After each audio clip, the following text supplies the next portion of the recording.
Okay, I should start off by saying this was a commissioned caricature. Somebody paid me to do this, and it was really their idea to begin with.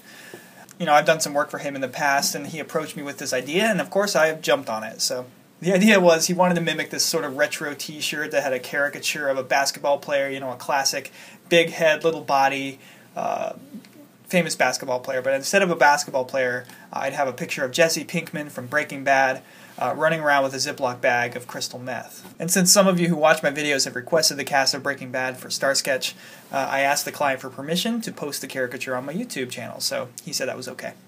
So while you're watching the process, I'd like to tell you the story of how I became a caricature artist. I realized that this year marks the 10th year anniversary of my first summer doing caricatures, which is, I can't even believe that.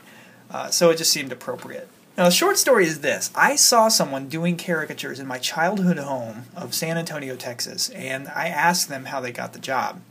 They told me about this company, Commons Art Shops, which owns all kinds of art and caricature stands in theme parks all across the country. I'm sure a lot of you are familiar with Cedar Point.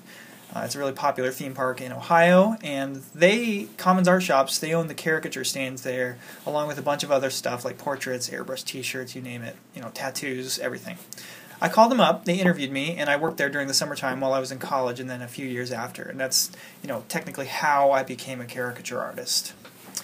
But that's not really the story of why I became a caricature artist. I think there's a deeper story here, and one that I think more than just caricature artists would understand and relate to. It all started back when I was a kid. Whenever anyone asks me, when did you start drawing? I always tell them, since, you know, before I can remember. I've always been drawing, and deep down that's what I always wanted to do for a living. It was right around 4th grade when the movie Aladdin came out in the theaters, and I saw it like 5 times in the theater. And that's when I felt like, wow, this thought went through my head. People do this for a living. This could be a career one day. And it was at that moment when I decided I'm going to be a Disney animator.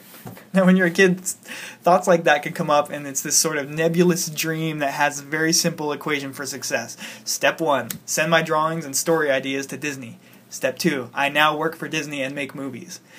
You don't really understand the actual steps until much later in life, like around college.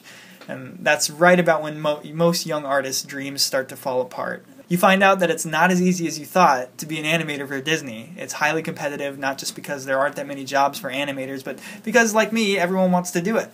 Now, for me, I was at least generally aware of the specializations and careers in animation when I was in high school, which is why I sort of leaned heavily into drawing.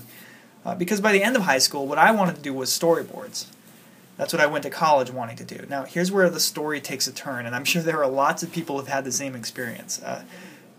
To understand how it feels to go to art school on the first day, I would highly recommend watching Art School Confidential.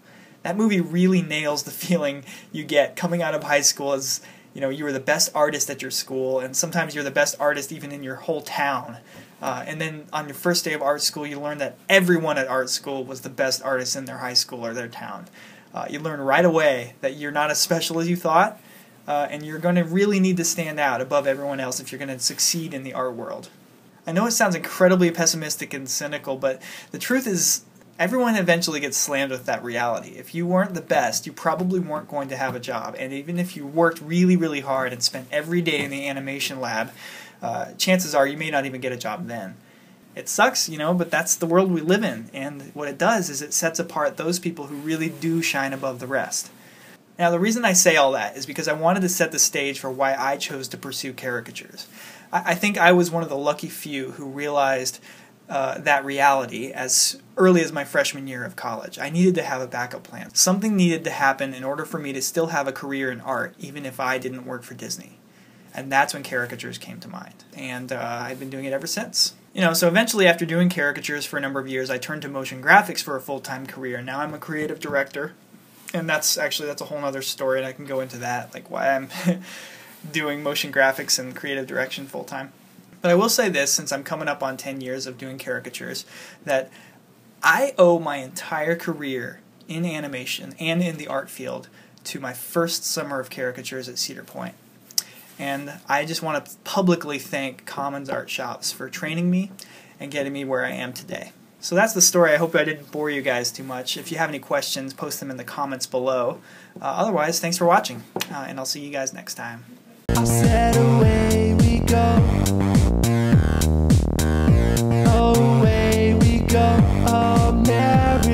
bye.